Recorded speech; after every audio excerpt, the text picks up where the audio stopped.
Assalamu alaikum viewers and welcome to my channel Study Law with Bushra.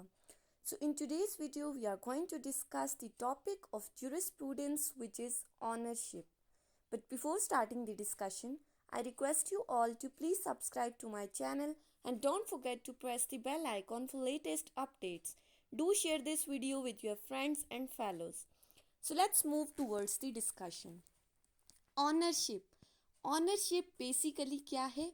It is a relation between the person and the object. किसी एक बंदे और उसके object के दरमियान, उसकी किसी चीज़ के दरमियान जो उसका रिलेशनशिप है, उसको हम कहते हैं, वो क्या है? ऑनरशिप है. Ownership is basically the aggregate of all the rights that a person has on his object, the object that he owns. ठीक है. अब ऑनरशिप की अगर हम नेचर को डिस्कस करें तो ऑनरशिप के राइट्स हमेशा हमारे पास राइट इन रेम होते हैं, opposite to the right in personam. Right in rem क्या है? Right in rem means all those right which is available to a person against the whole community. वो rights जो आपको पूरी कम्युनिटी के against available होते हैं, किसी एक ख़ास बंदे के अगेंस्ट नहीं होते. जैसा कि राइट इन पर्सोना में हम कहते हैं सिर्फ एक इंडिविजुअल के अगेंस्ट आपको अवेलेबल है, जबकि राइट इन रेम क्या है? जो आपको पूरी होल कम्युनिटी के अगेंस्ट अवेलेबल हैं, जिनको आप होल वर्ल्ड के अगेंस्ट इन्फोर्स करा सकते हैं. Ownership basically flows from the idea of possession. अब अगर हम ऑनरशिप की डेफिनेशन को डिस्कस करें तो डिफरेंट ज्यूरिस्ट ने इसकी डिफरेंट डेफिनेशंस दी हैं. सबसे पहले हम सिंपल डेफिनेशन की तरफ जाते हैं जो कि सर हॉलैंड ने दी है. सर हॉलैंड ने क्या कहा है? That ownership is actually the right of absolute control over the object. Sir Holland ने सिंपली ये कहा है कि किसी ऑब्जेक्ट के ऊपर, किसी चीज़ के ऊपर आपका जो एब्सोल्यूट कंट्रोल है उसको हम कहते हैं राइट ऑफ ऑनरशिप. इसके अलावा सर जॉन ऑस्टिन ने एक डिटेल डेफिनेशन दी है ऑनरशिप की, जिसमें उन्होंने इसके तमाम एसेंशियल्स को भी एक्सप्लेन किया है. सर जॉन ऑस्टिन ने क्या कहा है?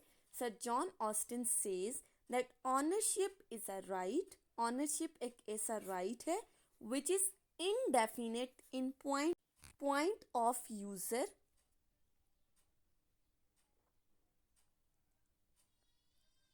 unrestricted in point of dispossession, and last one is unlimited. यानी कि सर जॉन ऑस्टिन की डेफिनेशन देखें तो सिंपली क्या है? Ownership is a right which is indefinite in point of user, unrestricted in point of disposition and unlimited. अब हम इसको देखते हैं कि इसका मतलब क्या है. पहली चीज़ क्या आ गई? Indefinite in point of user. इसका क्या मतलब है? कि वो चीज़ जो लॉन्ग लास्टिंग है, जो कि हमेशा रहने वाली है, जिसके ऊपर हमारे पास कोई फिक्स टाइम पीरियड नहीं है, कोई लिमिटेशन नहीं लगी हुई, कोई हमें ऐसी टाइम पीरियड नहीं बताया हुआ, टाइम ड्यूरेशन नहीं बताया हुआ कि इतने टाइम तक हम इसको यूज़ कर सकते हैं. तो क्या है? Which is indefinite in point of user means which is long lasting. Second, unrestricted in point of disposition means कि आपके ऊपर किसी किस्म की कोई पाबंदियां नहीं लगाई हुई, कोई रिस्ट्रिक्शंस नहीं लगाई हुई, बल्कि आप अपनी फ्री विल के साथ, अपनी फ्री कॉन्सेंट के साथ, अगर आप इसे चाहें तो आप इसे किसी को भी सेल कर सकते हैं, किसी को भी गिफ्ट कर सकते हैं, किसी को भी दे सकते हैं, तोड़ सकते हैं, ख़राब कर सकते हैं. ये आपके अपने तक है, इस पर आपके ऊपर कोई रिस्ट्रिक्शन नहीं है किसी की भी तरफ से. And last one is unlimited. वही बात आ गई, there is no fix time period, there is no limitation on its duration. आप जितने अरसे तक चाहें आप इसको यूज़ कर सकते हैं, वो चीज़ आपकी मलकियत में है. ऑनरशिप क्या है? मलकियत है आपकी, आप उस चीज़ के मालिक बन चुके हैं. इसके अलावा एक और डेफिनेशन दी है हमारे पास सर जॉन सॉलमन ने. सर जॉन सॉलमन ने वही बात की जो हमने ऑनरशिप के इंट्रोडक्शन में पढ़ी थी.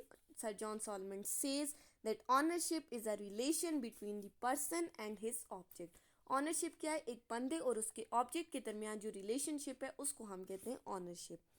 अब हम देखते हैं ऑनरशिप के कुछ एसेंशियल एलिमेंट्स. उसी डेफिनेशन जो हमने सर जॉन ऑस्टिन की डेफिनेशन पढ़ी है, उसी डेफिनेशन के अकॉर्डिंग हम इसके कुछ इंग्रेडिएंट्स निकालते हैं, कुछ एसेंशियल्स निकालते हैं.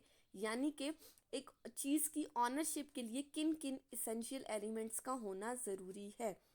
सबसे पहले तो वही बात आ गई इनडेफिनेट, यानी कि अब इनडेफिनेट से मुराद क्या है, वही चीज़ जो हमने पीछे डिस्कस की, which is long lasted, which is unstated length of time, यानी कि आपको एक टाइम पीरियड नहीं बताया हुआ, ड्यूरेशन नहीं बताई हुई कितने अरसे तक यूज़ करना है, यानी कि whatever time limits owner want to own it he can own that property, he can own that object, यानी कि जितने अरसे तक एक ऑनर उस चीज़ को अपने पास रखना चाहता है वो रख सकता है, उसके ऊपर किसी किस्म की कोई रिस्ट्रिक्शन नहीं है, कोई बंदा उसकी इस ऑनरशिप में इंटरफेरेंस नहीं कर सकता। He has the liberty to use that property while the other people don't have that liberty, don't have that ownership to use that property. उसके बाद आता है सेकंड एसेंशियल, अनरिस्ट्रिक्टेड। अब ये अनरिस्ट्रिक्टेड का भी मतलब वही जो हमने पीछे डिस्कस किया, there is no restriction on the right of ownership regarding its disposition. You can sell that property, you can sell that object, you can give that object to anyone, you can destroy that object, यानी कि आपके पास पूरी की पूरी liberty है कि आप उसको ख़राब करें, यूज़ करें, किसी को भी दे दें, आपके ऊपर कोई पाबंदी किसी की तरफ से भी नहीं है। उसके बाद थर्ड इंग्रेडिएंट आता है राइट टू पोजेस। अब इसका मतलब क्या है कि right to possess simply right of control, यानी कि आप उस ऑब्जेक्ट के ऊपर आपका पूरा का पूरा कंट्रोल है, अगर आप चाहें तो आप उसे किसी को भी दे सकते हैं। If the owner want to give it to anybody he can give it if he want, ठीक है। उसके बाद आता है फोर्थ इंग्रेडिएंट है हमारे पास राइट टू एग्जॉस्ट।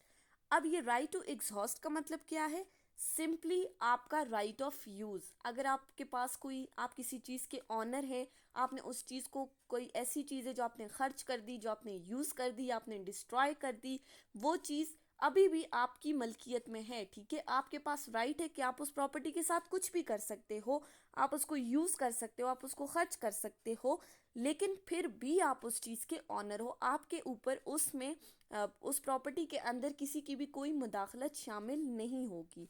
उसके बाद आता है फिफ्थ इंग्रेडिएंट, ऑनरशिप का राइट क्या है, हमेशा रहने वाले रेजिड्यूरी करेक्टर। रेजिड्यूरी का मतलब क्या है यहाँ पे, रिटेनिंग, यानी अब रिटेनिंग का मतलब क्या है, किसी चीज़ को रिटेन करना, किसी चीज़ को रखना।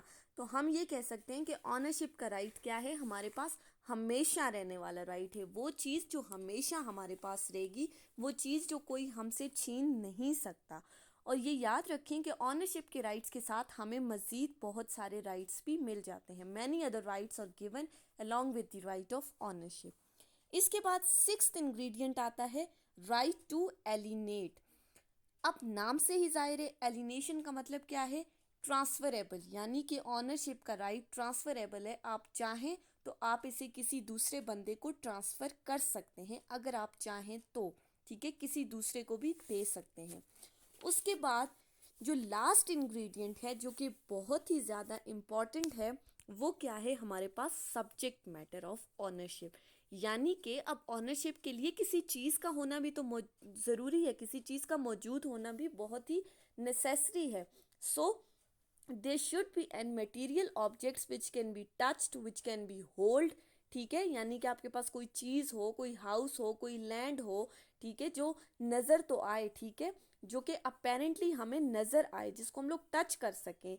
तो सब्जेक्ट मैटर का होना भी ऑनरशिप के राइट के लिए बहुत ही ज़्यादा ज़रूरी है, ठीक है। ज़ाहिर है अगर सब्जेक्ट मैटर ही नहीं होगा तो आप किस चीज़ पर अपनी ऑनरशिप शो करेंगे, आप कैसे बताएंगे कि आप इस चीज़ के ऑनर हो। उसके बाद आता है हमारे पास modes of acquiring possession, sorry ownership, यानी कि आप ऑनरशिप को किस तरह से एक्वायर कर सकते हो, कैसे ऑनरशिप हासिल कर सकते हो। So there are basically two modes of acquiring the ownership. हमारे पास दो ऐसे तरीके हैं जिनके ज़रिए आप किसी भी चीज़ की मलकियत हासिल कर सकते हो। First is owning the ownerless things by possession.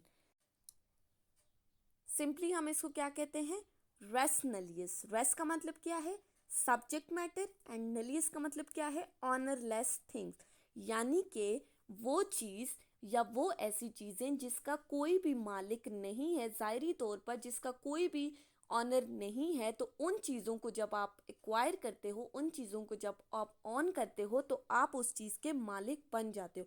यानी कि आप किसी ऐसी चीज़ के मालिक नहीं बन सकते जिसका पहले से ही कोई मालिक मौजूद हो। सेकंड आता है बाय प्रॉपर डेरिवेशन।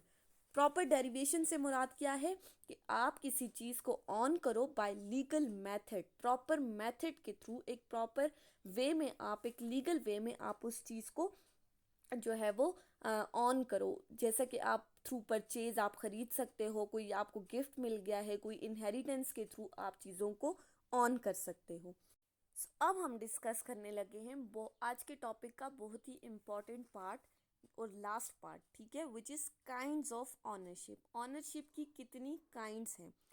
सबसे पहले आती है हमारे पास पहली काइंड, कौन सी है? Corporeal and incorporeal ownership.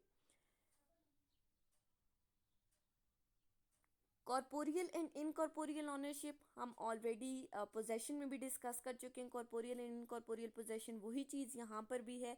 Corporeal का मतलब क्या है?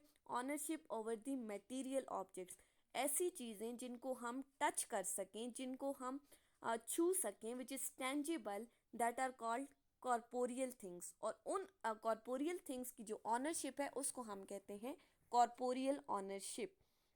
जबकि इनकॉर्पोरियल बिल्कुल इसी के ऑपोजिट है, एनीथिंग विच इज़ इनटेंजिबल, ठीक है, यानी कि वो चीज़ जिसको हम टच नहीं कर सकते, जो कि टेंजिबल नहीं है, विच इज़ इनटेंजिबल, जो कि मटेरियल ऑब्जेक्ट्स नहीं हैं, उनको हम कहते हैं इनकॉर्पोरियल थिंग्स। और उनकी ऑनरशिप को क्या कहते हैं? Incorporeal ownership.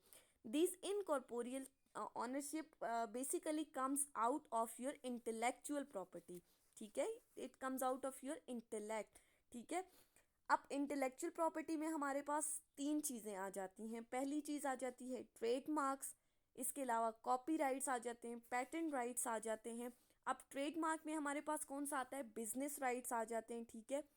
नाम ऑनर का होना चाहिए, भले सारे लोग उस चीज़ को इस्तेमाल कर रहे हों, लेकिन उस पर जो नाम होगा, जो ऑनरशिप होगी, वो सिर्फ एक ही बंदे की होगी। बिजनेस राइट्स में जैसे कि स्लोगन्स आ जाते हैं हमारे पास। इसके अलावा कॉपीराइट्स में क्या है? Property which is owned by the writing, कोई आपकी अपनी लिखी हुई चीज़, कोई पोइट्री, कोई रिसर्च वर्क। इसके अलावा तीसरी चीज़ क्या आती है? Pattern rights. पैटर्न राइट्स कौन से? जो आप जो किसी इन्वेंशन के थ्रू आए हो, जो आपने कोई चीज़ इजाद की हुई हो, तो उस पर आपका पैटर्न राइट क्रिएट हो जाता है। सेकंड आती है हमारे पास second type of ownership, which is trust and beneficiary ownership. Trust ownership and beneficiary ownership में क्या डिफरेंस है? फर्स्ट हम देखते हैं ट्रस्ट ऑनरशिप क्या। ये दोनों एक दूसरे से रिलेटेड हैं, they are correlated to each other. Trust ownership क्या है? Property which is owned by two person at the same time and they are used for the benefit of the other person, ठीक है। कोई ऐसी property जिसको at a time दो लोग hold करें, दो लोग ऑन करें, लेकिन वो प्रॉपर्टी किसी दूसरे बंदे के बेनिफिट के लिए इस्तेमाल हो रही है, किसी दूसरे बंदे के फ़ायदे के लिए इस्तेमाल हो रही है। फॉर एग्ज़ाम्पल हमारे पास डिफरेंट ट्रस्ट आ जाते हैं, डिफरेंट वेलफेयर सेंटर्स आ जाते हैं। हम आप अपना जैसे ईदी ट्रस्ट देख लें, सारिम भरनी ट्रस्ट, इसके अलावा बहुत सी ऐसी वेलफेयर इंस्टीट्यूशंस आ जाते हैं। अब इन दोनों के दरमियान रिलेशंस इस तरह का है that one is under the obligation to use the property for the benefit of the other person, that is called beneficiary ownership, ठीक है। उसको हम कहते हैं बेनिफिशरी, जिसके बेनिफिट के लिए यूज़ हो रही है, उसकी ऑनरशिप को क्या कहेंगे? Beneficiary ownership. उसके बाद आती है हमारे पास third kind, that is legal and equitable ownership. Legal and equitable ownership में क्या डिफरेंस है? Legal ownership, the ownership which is recognised by the law, वो ऑनरशिप जिसको लॉ ने रिकॉग्नाइज किया है, that is derived by the rules of law, उसको हम कहते हैं लीगल ऑनरशिप। जबकि इक्विटेबल ऑनरशिप क्या है? Which is recognised by the law of equity, which is derived by the rules of equity, ठीक है, which comes out under the rules of equity, उसको हम कहेंगे इक्विटेबल ऑनरशिप। उसके बाद आती है हमारे पास फोर्थ टाइप है सोल एंड को ऑनरशिप। सोल एंड को ऑनरशिप नाम से ही जाहिर है, बहुत ही सिंपल सी। सोल क्या है? सोलली, जिसको आप अलोन, आप एक बंदा होल्ड कर रहे, वो प्रॉपर्टी जिसका सिर्फ एक ही ऑनर है, there is only one owner of the property, that called sole ownership. While co ownership क्या है, there is more than one owner of the property. एक प्रॉपर्टी के एक से ज़्यादा ऑनर हैं तो उस हम ऑनरशिप को क्या कहेंगे, that is called co ownership. Last आती है हमारे पास vested and contingent ownership. Last kind है ऑनरशिप की वेस्टेड एंड कंटिंजेंट ऑनरशिप। ये भी नाम से जाहिर है, वेस्टेड जो कि एब्सोल्यूट है। वेस्टेड ऑनरशिप को अगर हम देखें तो vested ownership is one which is perfect in all the aspects without any condition. ठीक है, जो परफेक्ट है, हर लिहाज से परफेक्ट है, उस पर किसी किस्म की कोई शराइत नहीं लगाई हुई, कोई कंडीशन नहीं है कि इस कंडीशन के पूरा होने पर ही आप इस चीज़ के मालिक बन जाओगे, ऐसा नहीं है। Without any condition which is perfect, that is called vested ownership.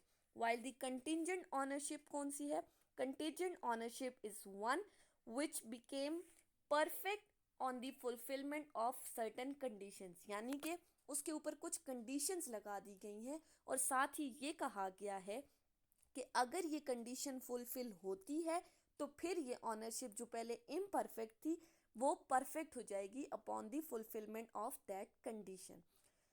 ये थी वेस्टेड एंड कंटिंजेंट ऑनरशिप। सो आज की हमारी डिस्कशन यहाँ पर कंप्लीट होती है ऑनरशिप के टॉपिक की।